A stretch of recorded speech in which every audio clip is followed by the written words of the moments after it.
হাই friends, আপোনালোকক আজিৰ এই ভিডিঅ'টোলৈ স্বাগতম জনাইছোঁ। আজি গুৱাহাটীৰ চানমাৰীত অৱস্থিত আৰ্টিষ্ট গিল্ডত মই গৈছিলোঁ, কাৰণ তাত এটা ফটোগ্ৰাফী ইভেণ্ট হৈ আছিল। গতিকে আহক আপোনালোককো দেখাওঁ এই ইভেণ্টটো, লগতে আৰ্টিষ্ট গিল্ডটো আপোনালোকক দেখাম তাৰ চৌহদটো। গতিকে আহক আজিৰ ভিডিঅ'টো আমি আৰম্ভ কৰোঁ। এয়া চাওক, এয়া হ'ল চানমাৰীৰ স্থিত আৰ্টিষ্ট গিল্ড। এইটো চানমাৰীৰ যিটো অভাৰব্ৰিজ আছে টাৰ্ণিংটোতে আছে অৱস্থিত। সেয়া আপোনালোকে বিল্ডিংটো দেখিব পাইছে, আৰু ইয়াত দেখিছে পোহৰ বুলি যিটো এটা ফটোগ্ৰাফিক ইভেণ্ট হৈ আছে। আজি হৈছে 10 ছেপ্টেম্বৰ, গতিকে আজিও ইয়াত ৱৰ্কশ্বপ আছে। এয়া আপোনালোকে দেখিছে চানমাৰী ফ্লাইঅভাৰখন, ৰেডিঅ' চেণ্টাৰটোৰ পৰা অকণমান আগুৱাই আহি যিটো টাৰ্ণিং পায় তাৰ লাগালাগিকৈ আছে। এই আৰ্টিষ্ট গিল্ডটো 1976ত নিৰ্মাণ কৰা হৈছিল, সেই সময়ৰ কিছুমান উদ্যমী লোকৰ দ্বাৰা। এয়া ভিতৰ চৰাত প্ৰৱেশ কৰিছোঁ। এই আৰ্টিষ্ট গিল্ড যিটো আছে এইটোৱে অকল গুৱাহাটী বুলিয়েই নহয়, সমগ্ৰ উত্তৰ পূৰ্বাঞ্চলতে এক কলা সংস্কৃতিৰ ওপৰত এক অগ্ৰণী অনুষ্ঠান। বিভিন্ন ধৰণৰ ট্ৰেইনিং কোৰ্চ ইয়াত কৰিব পোৱা যায়, লগতে বিভিন্ন ইভেণ্ট ইয়াত অনুষ্ঠিত হৈ থাকে, cultural event, photography related, drawing related.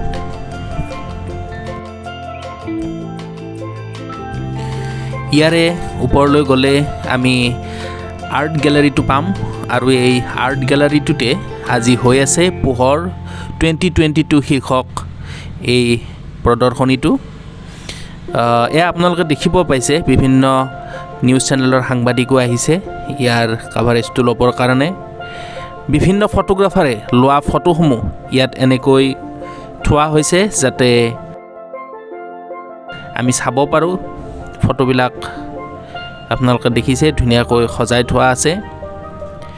বিভিন্ন জনৰৰ ফটো ইয়াত ৰখা হৈছে, ৱাইল্ড লাইফ ফটোগ্ৰাফীয়ে হওক, নতুবা নৰ্থ ইষ্টৰ কিছুমান স্পেচিয়েল ফটোগ্ৰাফো ইয়াত এনেকৈ এক্সিবিট কৰা হৈছে।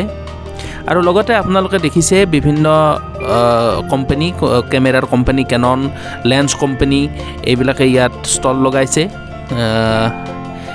আৰু এইদৰে ইয়াৰ ভিতৰত ৱৰ্কশ্বপো হৈ আছে, আমি আপোনালোকক দেখাম।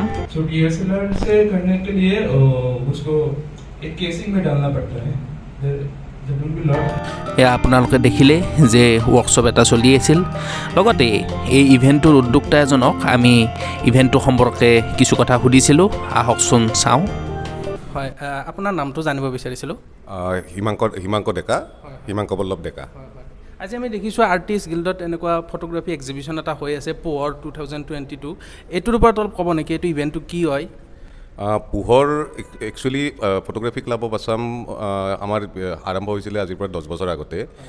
আৰু সেই 10 বছৰ আগতে যেতিয়া ফটোগ্ৰাফী ক্লাব অফ আছামৰ জন্ম হৈছিলে, তেতিয়াৰ পৰা আমি এখন প্ৰিণ্ট ফটোগ্ৰাফী এক্সিবিশ্যন এখন পাতি আহিছোঁ, যিখন নেশ্যনেল লেভেল এক্সিবিশ্যন কাম কম্পিটিশ্যন হয় আৰু প্ৰতি বছৰে অনুষ্ঠিত হয়।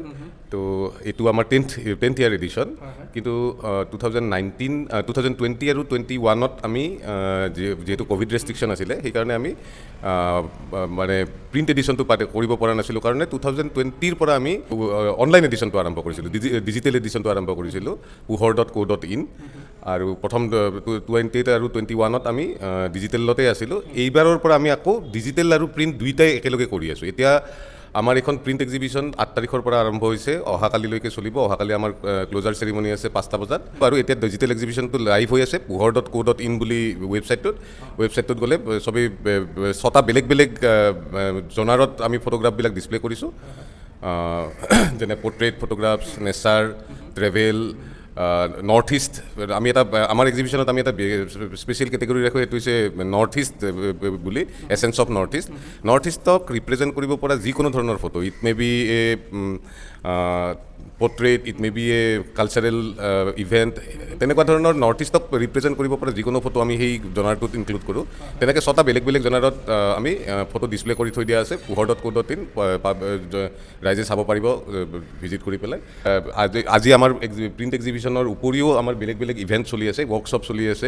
3-4টা বেলেগ ৱৰ্কশ্বপ হ'ব। প্ৰথম ৱৰ্কশ্বপটো এতিয়া চলি আছে, ইয়াৰ পিছত আৰু 2টা ৱৰ্কশ্বপ হ'ব।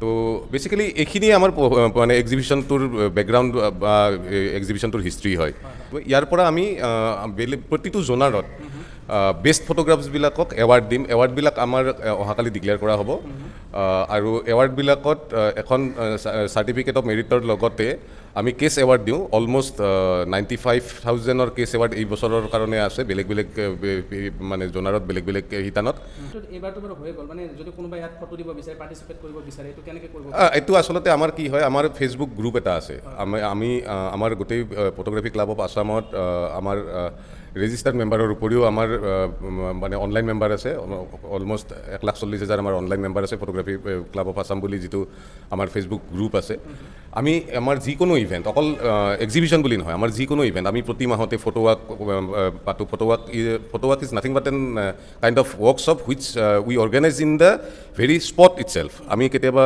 ষ্ট্ৰীট ফটোগ্ৰাফীৰ কাৰণে কোনোবা এখন গাঁৱত চিলেক্ট কৰি লওঁ বা গুৱাহাটীৰে কোনোবা এটা ৰাস্তাত বিভিন্ন ধৰণৰ ফটোগ্ৰাফী ষ্ট্ৰীট ফটোগ্ৰাফী কৰোঁ বা কেতিয়াবা আমি পৰ্ট্ৰেইট ফটোগ্ৰাফীৰ কাৰণে মডেল লৈ পেলাই যে নেচাৰেল লাইট পৰ্ট্ৰেইট ফটোগ্ৰাফী কেতিয়াবা মডেল লৈ পেলাই আমি কিছুমান লোকেশ্যনত শ্বুটিং কৰোঁ তেনেকৈ আমাৰ বেলেগ বেলেগ ইভেণ্ট গোটেই বছৰটো হৈ থাকে আৰু সেই ইভেণ্টবিলাকৰ এডভাৰ্টাইজমেণ্ট এই ইভেণ্টবিলাকৰ জাননীটো আমি ফটোগ্ৰাফী ক্লাব অফ আছামৰ যিটো ফেচবুক গ্ৰুপ আছে সেই গ্ৰুপটোত দিওঁ তেনেকৈ ইয়াত পোহৰত যোনে পাৰ্টিচিপেট কৰিব বিচাৰে আমি পোহৰ আৰম্ভ হোৱাৰ প্ৰায় এমাহ আগৰ পৰা আমি ফটো ছাবমিশ্যনৰ কাৰণে দিওঁ তাতে আমাৰ কেনেকৈ ফটো ছাবমিশ্যন কৰিব লাগিব কি ধৰণে ফটোটো প্ৰচেছ কৰি পেলাই প্ৰেজেণ্টেবল কৰিব লাগিব ফটোটোৰ চাইজ কেনেকুৱা হ'ব লাগিব সেই ধৰণৰ গোটেই ডিটেইলছখিনি আমি ফটোগ্ৰাফী ক্লাব অফ আছামৰ যিটো ফেচবুক গ্ৰুপ আছে তাত আমি এমাহ আগৰ পৰা গোটেইখিনি বস্তু দি থাকোঁ যথেষ্ট দিন সময় দিয়া হয় প্ৰায় এমাহ নহয় 2 মাহমান আগৰ পৰা দিয়া হয় আমি 30 পৰা 45 দিন সময় দিওঁ ছাবমিট কৰাৰ কাৰণে সেইখিনি সময়ত যদি কোনোবাই বিচাৰে কাৰোবাৰ যদি নতুন কোনো ফটোগ্ৰাফাৰ থাকে তেওঁলোকে যদি কেনেকৈ ফটোগ্ৰাফটো মানে ছাবমিট কৰাৰ কাৰণে ৰেডি কৰিব লাগে তাৰ কাৰণে যদি কোনোবাই গাইডেঞ্চ বিচাৰে আমাৰ এডমিন আছে এডমিনিষ্ট্ৰেটিভ আছে তেওঁলোকে গাইড কৰি হেল্পো কৰি দিয়ে আৰু সেই ফটোগ্ৰাফছখিনিৰ পৰা আমি চিলেক্টেড ফটোখিনি লৈ পেলাই আমি হেৰি কৰোঁ মানে পাব্লিছ কৰোঁ আৰু এইটো আপোনালোকৰ যিটো ফটোগ্ৰাফী ক্লাব আছে এই ক্লাবটোৰ বিষয়ে অলপ কৈ দিয়কচোন আমাৰ ফটোগ্ৰাফী ক্লাব অফ আছাম 2012ত আৰম্ভ হৈছিলে আমাৰ একচুৱেলি অনলাইন মেম্বাৰশ্বিপৰ কাৰণে আমাৰ কোনো জইনিঙৰ কথা হেৰি নাথাকে ফেচবুক গ্ৰুপটোত কোনো আমাৰ এডমিন মডাৰেটেড গ্ৰুপ হয় তো আমাক ফেচবুক গ্ৰুপটোত কোনোবা জইনিঙৰ ৰিকুৱেষ্ট দিলে আমি অলপমান প্ৰফাইলটো চেক কৰি চাওঁ প্ৰফাইলটোত যদি কোনো ধৰণৰ বিতৰ্কিত ধৰণৰ একো বস্তু নাথাকে তেতিয়াহ'লে আমি সেইটো এপ্ৰুভ কৰোঁ সেইটো আমাৰ অনলাইন মেম্বাৰ এতিয়া ৰেজিষ্টাৰ্ড মেম্বাৰৰ কাৰণে আমাৰ 2 ধৰণৰ ৰেজিষ্টাৰ্ড মেম্বাৰ আছে এটা হৈছে আমাৰ জেনেৰেল ৰেজিষ্টাৰ্ড মেম্বাৰ তো জেনেৰেল ৰেজিষ্টাৰ্ড মেম্বাৰৰ কাৰণে প্ৰথম বছৰত এটা ৰেজিষ্ট্ৰেশ্যন ফিজ দিব লাগে আৰু আমাৰ এটা এনুৱেল ফিজ দিব লাগে আমাৰ ৰেজিষ্ট্ৰেশ্যন ফিজটো হয় 500 টকা আৰু এনুৱেল ফিজটো হয় 500 টকা তো প্ৰথম জইনিঙৰ কাৰণে 1000 টকা দি পেলাই ফৰ্মখন ফিল আপ কৰি জমা দিলে আমি ৰেজিষ্টাৰ্ড মেম্বাৰশ্বিপ লাভ কৰিব পাৰে আৰু আমাৰ এটা মেম্বাৰশ্বিপ আছে এইটো হৈছে লাইফ মেম্বাৰ মানে যোনে কোনোবাই যদি বাৰে বাৰে ৰিনিউৱেল কৰি থকা বা এই ধৰণৰ বস্তুটো কৰিবলৈ অসুবিধা পায় যে মই এট এ টাইম আমি 5,000 পে'মেণ্ট কৰি পেলাই লাইফ মেম্বাৰ হ'ব পাৰে আৰু তাৰপাছত আৰু সেই মেম্বাৰশ্বিপ ৰিনিউ কৰাৰ কোনো ধৰণৰ মানে প্ৰয়োজন নাথাকে আৰু এই যে পে' কৰি পেলাই আমাৰ ক্লাবৰ মেম্বাৰ হয়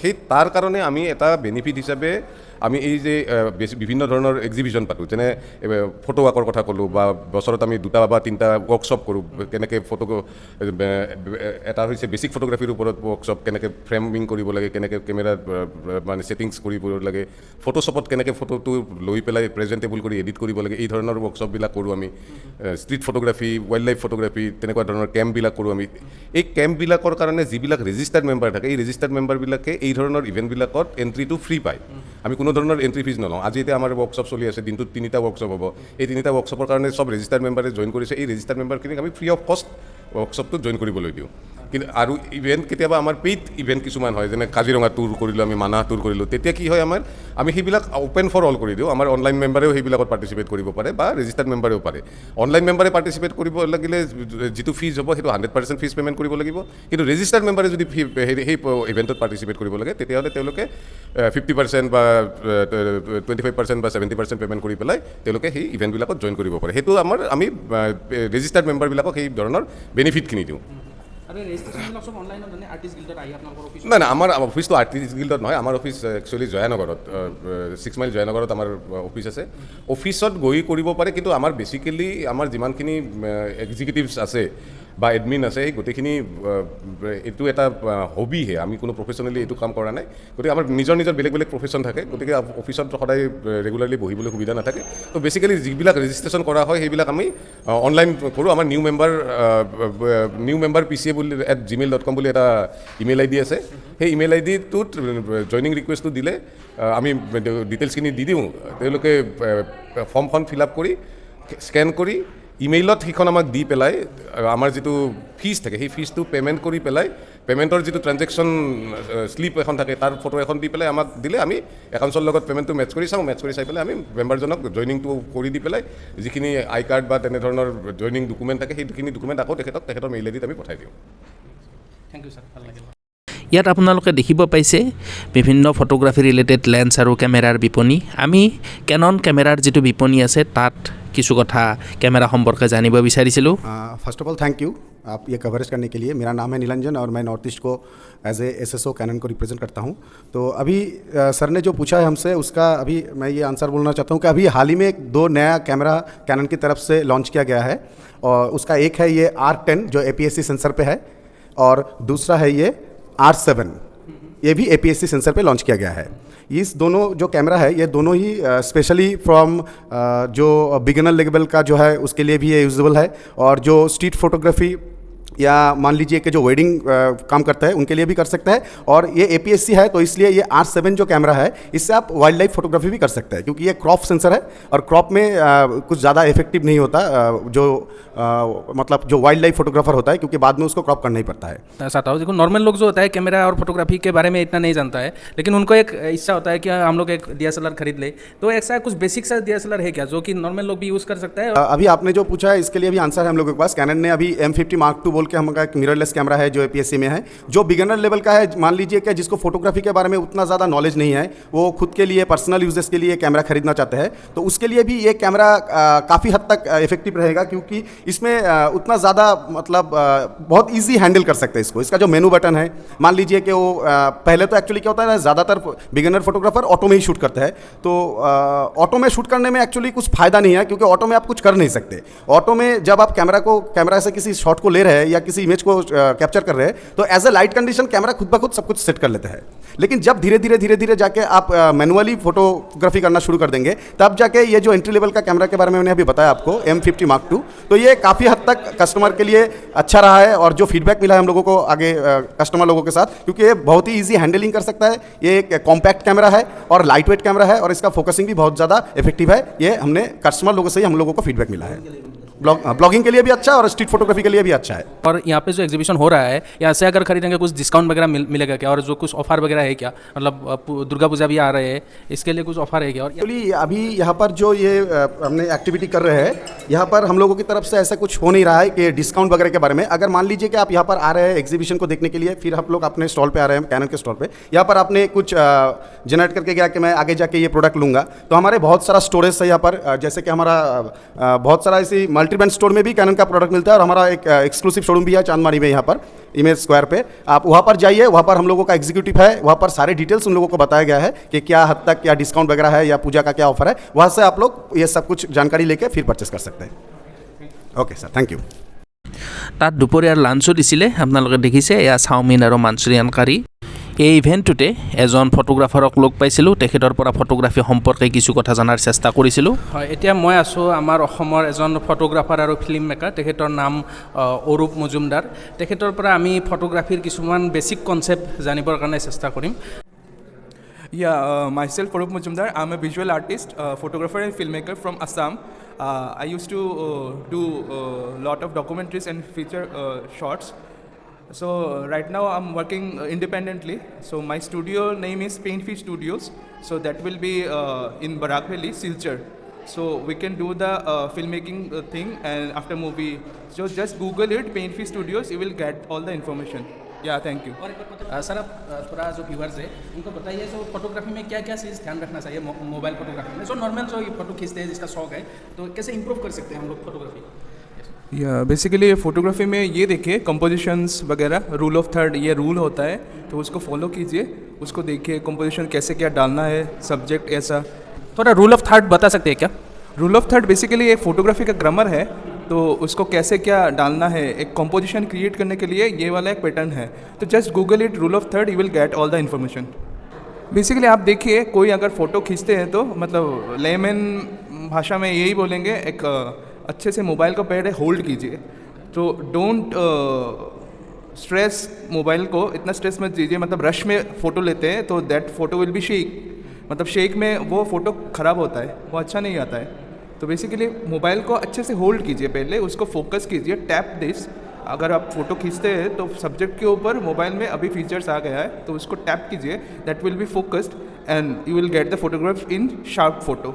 सो ब्लर नहीं आएगा वो। बेसिकली फोटोग्राफी में शटर स्पीड, एपर्चर, यही मतलब टेक्निकलिटीज़ जानना पड़ता है if you are get into very much into photography thing. DSLR, mirrorless camera वगैरह होता है, अभी मोबाइल पे भी आ गया है। तो इस पे देखिए, मतलब ये थोड़ा ऊपर नीचे करने से ये आपको समझ में आएगा। फोटोग्राफी में शटर स्पीड, एक्सपोजर ट्रायंगल बोलते हैं उसको, shutter speed, aperture and ISO, that will be the crucial thing in photography. So इसको मेंटेन कीजिए। आप थोड़ा देखिए, अभी नया जो मोबाइल वगैरह आता है, फीचर्स वगैरह उस पे मिल जाएगा सब कुछ। वो थोड़ा ऊपर नीचे करके देखिए, that will be perfectly fine. वो अच्छा एक फ़ोटो खींचने के लिए मतलब एक्सपोजर कंट्रोल कर सकते हैं हम लोग, ये वाला देख सकते हैं आप लोग। Thank you. হয় ফ্ৰেণ্ডছ, এনেকৈ গোটেই ইভেণ্টটোত থাকি খুব ভাল লাগিল, ফটোবিলাক চাইও ভাল লাগিল আৰু নতুন কথা বহুত জানিব পাৰিলোঁ। আশা কৰিলোঁ আপোনালোকে ভিডিঅ'টো চাই ভাল পালে। যদি ভাল পালে ভিডিঅ'টি লাইক কৰিব, কমেণ্টত কেনে পালে জনাব, চেনেলটো ছাবস্ক্ৰাইব কৰিব। আপোনালোকক বহুত বহুত ধন্যবাদ।